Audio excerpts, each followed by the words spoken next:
All right, Shalom. First and foremost, I want to give all praises, honor, and glory to Yahweh, Bahashim Yahushai, Bahashim Rakakwadash.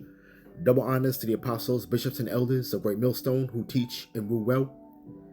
And peace, love, and salutations to the Akim that's out there laboring, that's out the hopeful elect, that's doing this work in truth and sincerity.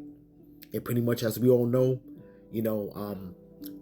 Trump and the Secretary of Defense, which they now rebranded as the Secretary of War, pretty much being in a offensive mindset, had summoned all of the top generals through the different branches of the military to converge in one pretty much assembly to pretty much lay out their battle cry, so to speak. And it's ultimately really, when you think about it, was a Persian of the people of Babylon. And I say that because now it's coming out days after this speech, different reactions of what that speech was. And people know that it's pretty much a war on the citizens of this country. Okay? Civilians and pretty much military personnel alike pretty much have the same sentiment. So we pretty much know that Esau is pretty much trying to get this thing popping and cracking, man.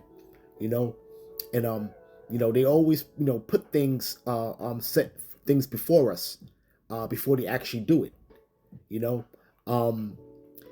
Which leads me to pretty much get into that movie Civil War that pretty much came out last year.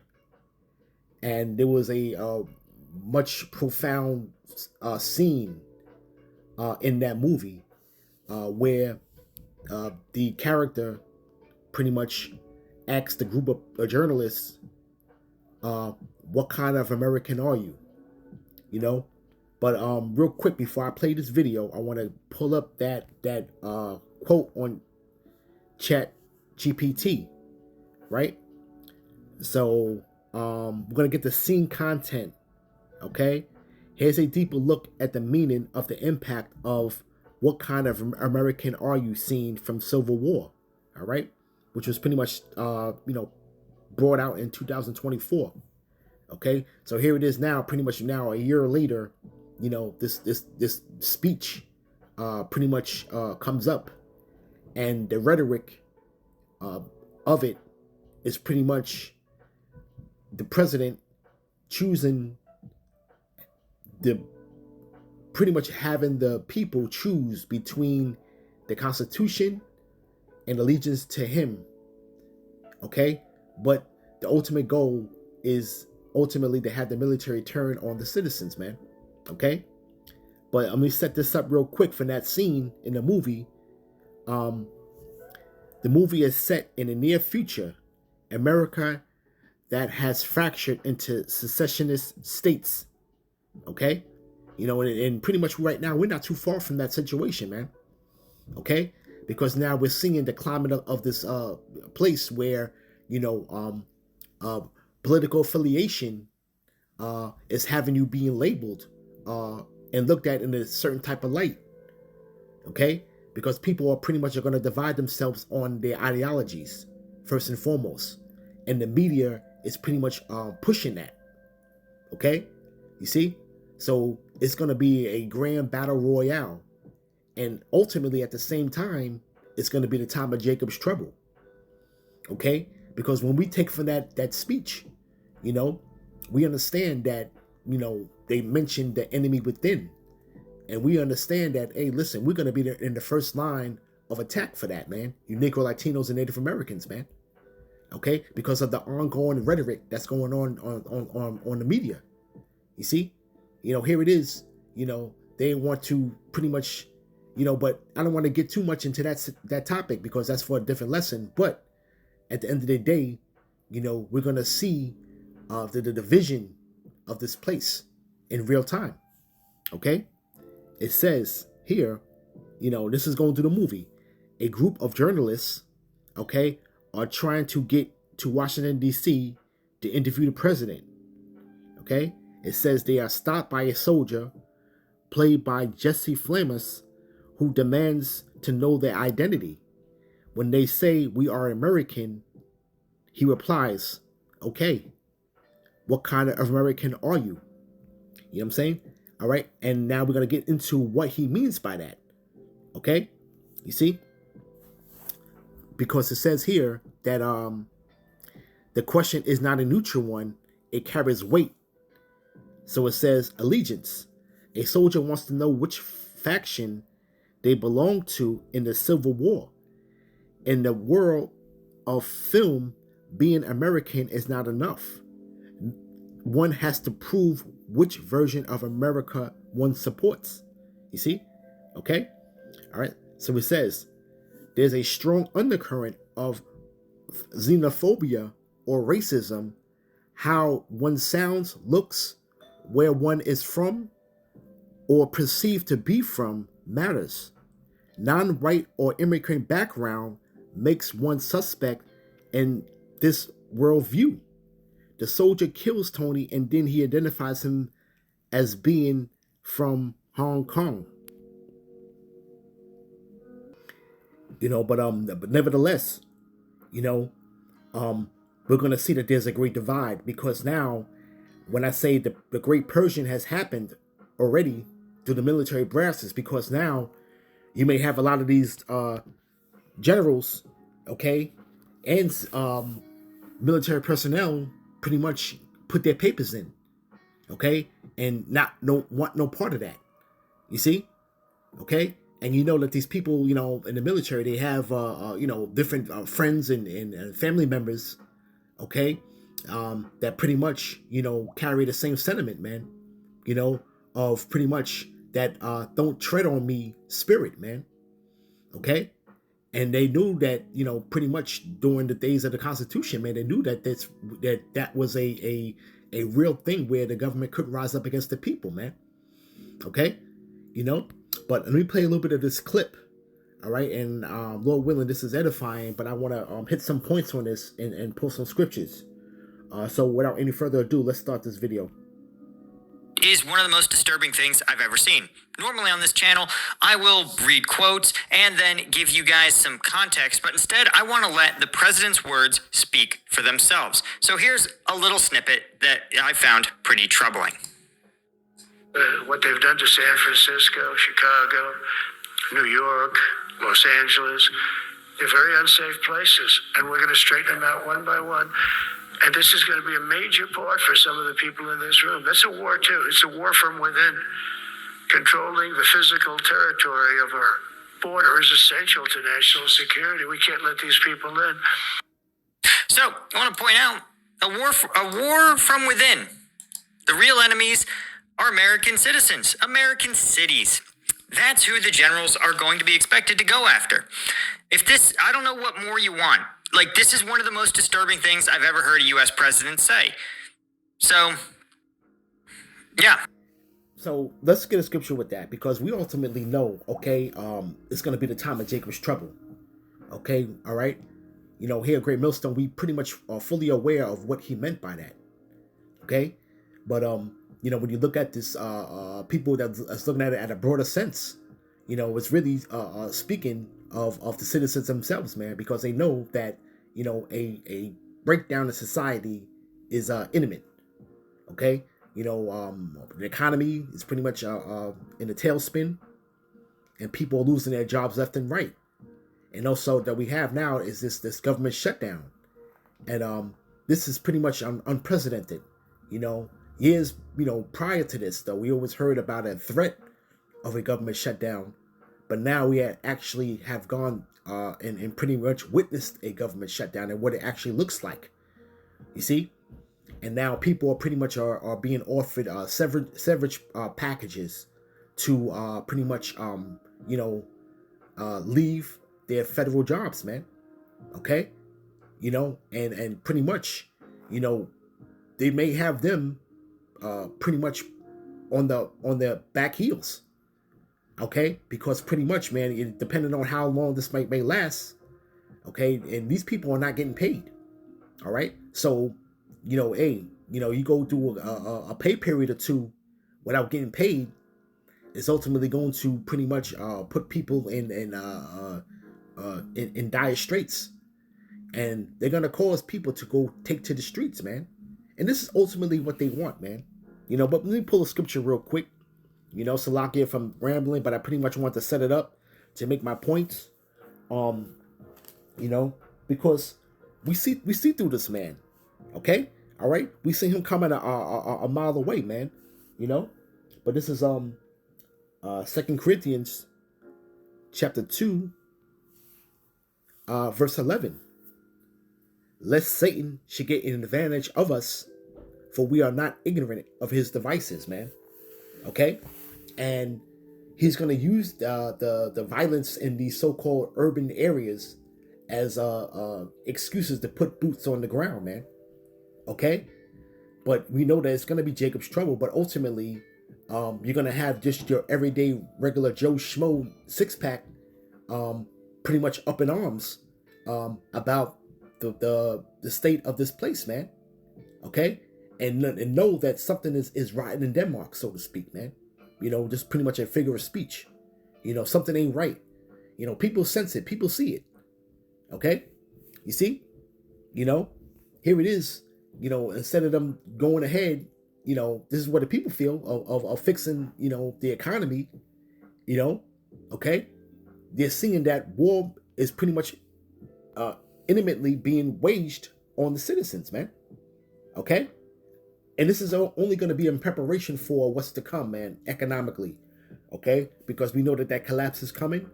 We know that they have to roll out this new system, and pretty much the growing pains are coming, man. Okay, these are the beginning of sorrows. All right, so let's continue. Here's another deeply disturbing statement from the Secretary of Defense. We are preparing every day. We have to be prepared for war, not for defense. We're training warriors, not defenders. We fight wars to win, not to defend. Defense is something you do all the time. It's inherently reactionary and can lead to overuse, overreach, and mission creep. War is something you do sparingly, on our own terms, and with clear aims. We fight to win. We unleash overwhelming and punishing violence on the enemy. We also don't fight with stupid rules of engagement. We untie the hands of our warfighters to intimidate, demoralize, hunt, and kill the enemies of our country. No more politically correct and overbearing rules of engagement. Just common sense, maximum lethality, and authority for warfighters. That's all I ever wanted as a platoon leader. Okay, well, that was also disturbing. And let me give you guys just a little bit of context of why this is so troubling. The first is the U.S. president's telling a series of generals that their mission is going to be to target U.S. citizens, to go to war with U.S. countries, U.S. cities, rather, and counties. I don't know what more context you want. That's not the military's job. The military protects American citizens. We have law enforcement whose job it is to enforce the laws. If these cities have a crime problem, then deploy more law enforcement officials to investigate, arrest, charge, and incarcerate and punish. That's what the system's for. We don't use the U.S. military for law enforcement, period. That's how America works. It's a core founding principle of the country. Okay, so now we see how it's going to get to that point of what we've seen in the movie Civil War, man. Okay, all right. The boots on the ground is going to be in preparation for what's to come, man, economically, and what the people's reaction is going to be. Okay, so they're already going to put the solution in. The solution is going to be order, man. Okay, the order is going to be set through the chaos, man. All right, that's going to be pretty much manufactured, so to speak. Okay, you see? All right, real quick, let's get a scripture. I want to grab this from the Gateway Bible, and I want to use the pretty much the GNT.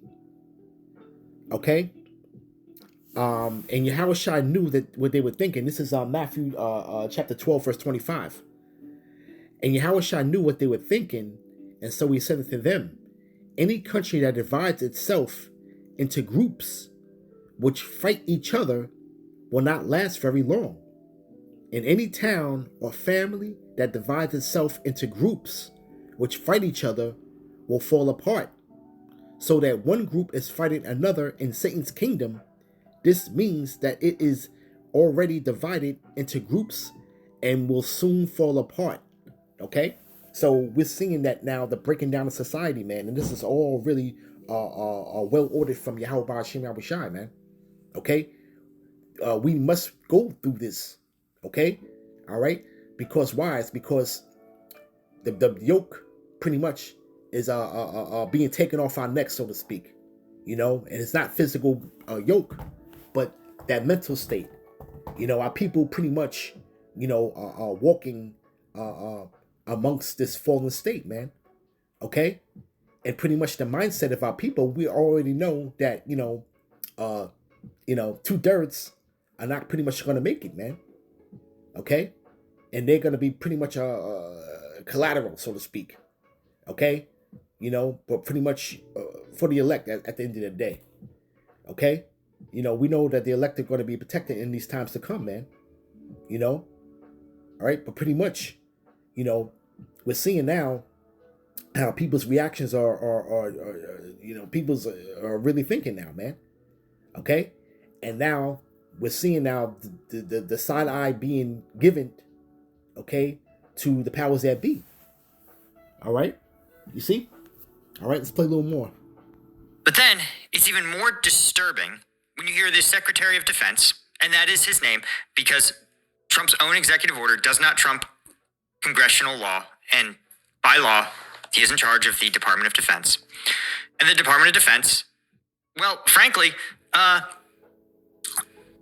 in addition to the fact that it was full of a bunch of absurd shit, like saying defense is something we do all the time, we don't do that, we're the Secretary of War, we only go to war. Like, I don't know, dude, I kind of want a country that defends around the clock. That's me. But what's disturbing is when he says we're not going to have stupid rules of engagement. Now, I want to be clear, guys.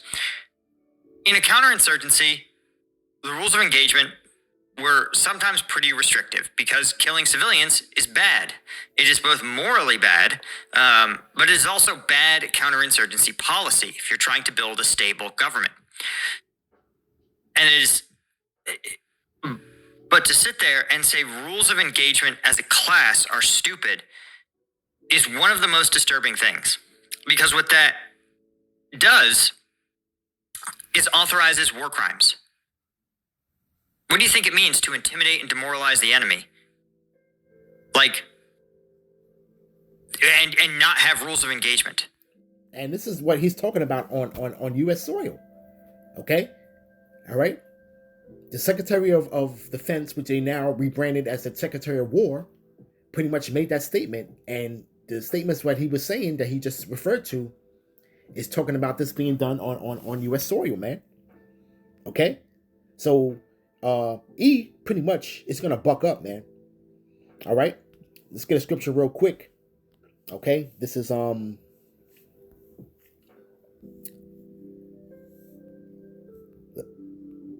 let's go to 2nd Esdras 15, verse 15.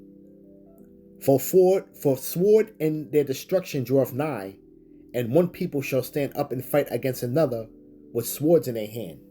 You know, and this is a land where, you know, there actually has more firearms than people.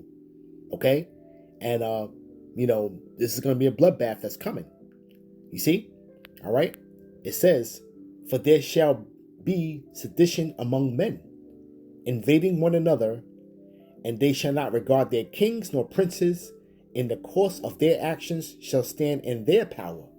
Okay, so now pretty much, man, people are gonna what the authority is pretty much you know, shelling out. The people it's gonna pretty much fall on deaf ears, so to speak. You see, and people are gonna take matters into their own hands. All right. People are gonna pretty much self-govern themselves. Okay, do what they want. if it's within their power to do it. Okay? Lawlessness is coming. Okay? Lawlessness is coming to the borders of Babylon, man. Okay? And it says, a man shall desire to go into a city and shall not be able. Okay? Because, you're going to have factions of the military that's pretty much going to follow orders, man. Okay? Your so-called jarheads. Okay? People that pretty much can't think for themselves, man. Okay? And need to be told what to do, man. Okay? You see? So we're going to talk about that whole situation of what kind of American are you, which is going to be a very prevalent thought process in this time to come, man. Okay?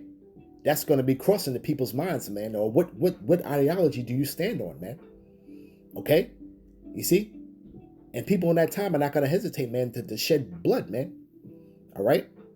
All right? And it says, for because of their pride, the cities shall be troubled, and the houses shall be destroyed, and men shall be afraid. And pride, breeds contention, man. Okay? You see, when you have one person against another, okay, and pride gets in the way of that, that leads to contention, man. Okay? So these cities are going to be troubled, man. Okay?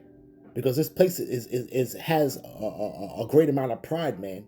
And Yahweh Shem Shai pretty much is creating the situational circumstances to humble this place.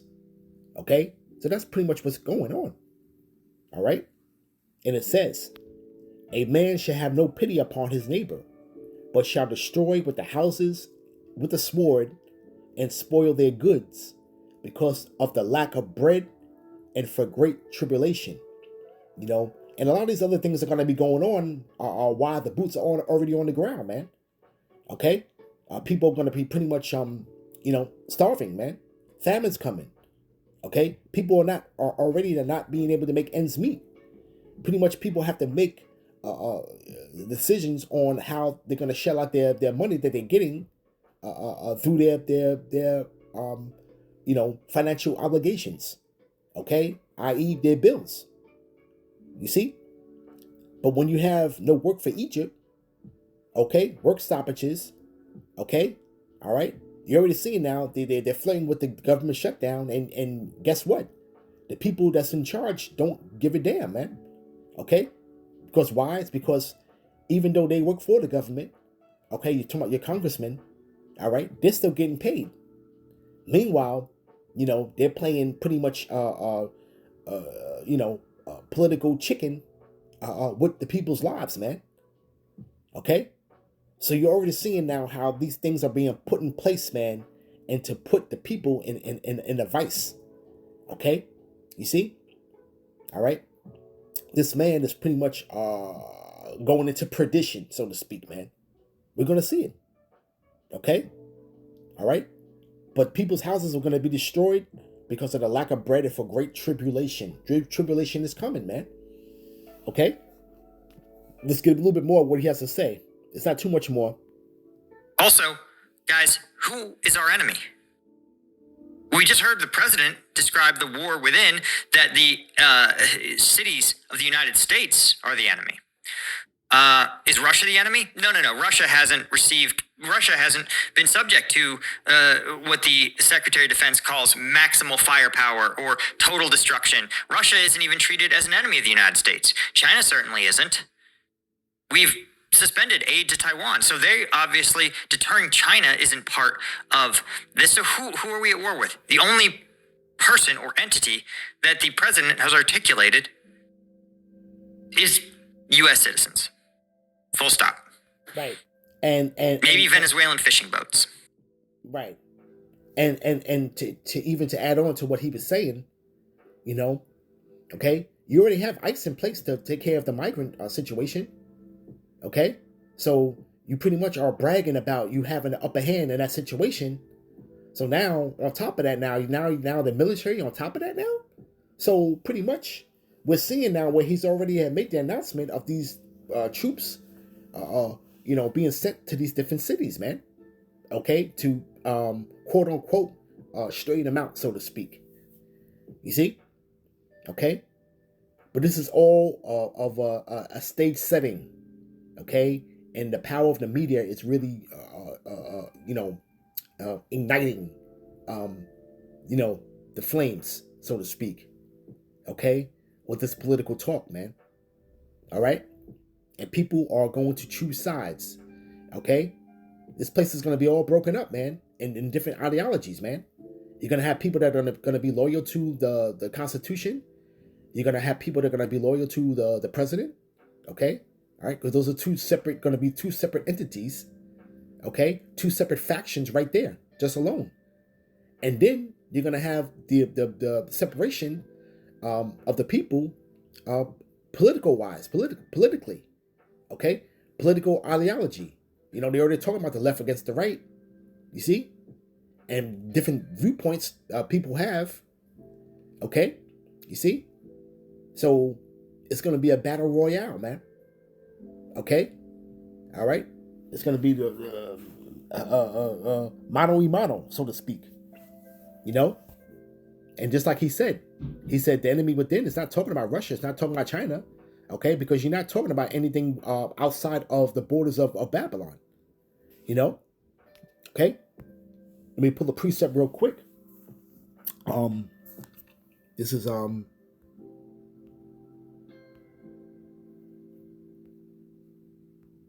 let me get Jeremiah real quick.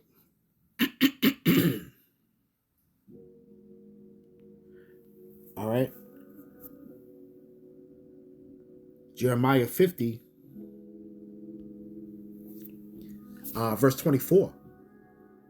I have laid a snare for thee, and thou art also taken, O Babylon. Thou wast not aware. Thou art found and also caught, because thou hast striven against Yahweh. And this man has done everything to strive against him, man, with his merging man and machine and everything that goes against the natural order of things, man. Okay, this man is in the midst of doing. Okay, this man has been pretty much a very busybody, so to speak, man. Okay, he's doing way too much, man. Okay, and his time of destruction is coming, man. Okay, this is a snare into him, man. Okay, because once the breaking down society pretty much gets in full blown, there's no coming back from this, man. There's no pretty much you coming in and you're gonna establish authority and you're gonna get things back in order. No, it's gonna be perpetual broken, man. Okay, they talk about how much kingdoms last. Kingdoms last about approximately 250 years, and pretty much we are converging on that number, man. Okay, you see, all right. And we can go ahead and draw the parallels to the Roman Empire, but we've seen the same things now. What's going on, man? Okay? All right, the moral decay. Okay? The policies of which pretty much is getting this place into hot water. That's part of the snares that the Lord set up, man. The counsel of this man is failing himself, man. Okay? You see? The snake is eating himself alive. You see? That's what's happening. All right? All right? Which leads me to another precept real quick. Let's go to Jeremiah 51, verse 30. The mighty men of Babylon have forborne to fight. They have remained in their holds. Their might have failed. They became as women. They have burned her dwelling places, and her bars are broken. One post shall run to meet another, and one messenger to meet another, to show the king of Babylon that his city is taken at one end, and that the passages are stopped, and the reeds they have burnt with fire, and the men of war are frightened. For thus said Yahweh of hosts, the power of Israel, the daughter of Babylon. Okay, speaking of Babylon here, right? The daughter of Babylon is like a threshing floor. It is time to thresh her, yet a little while, and the time of our harvest shall come. And all roads lead to these prophecies coming to pass, man. All praises to Yahweh B'Shem Yahushai. So with that, pretty much I'm going to end it there. But we're seeing how things are quickly unfolding and unraveling, And pretty much, man, there's no coming back from this, man. You know, pretty much this is it, man. This is the things that we have spoke of when things weren't really moving. Now it's a great thing to see that things are moving, man. This man is on the move, man. Okay? And he's making his things happen, man. All right? You see? So with that, I want to give all praises, honor, and glory to Yahweh, Bahashem Yahushai, Bahashem Rakakwadash. Shalom.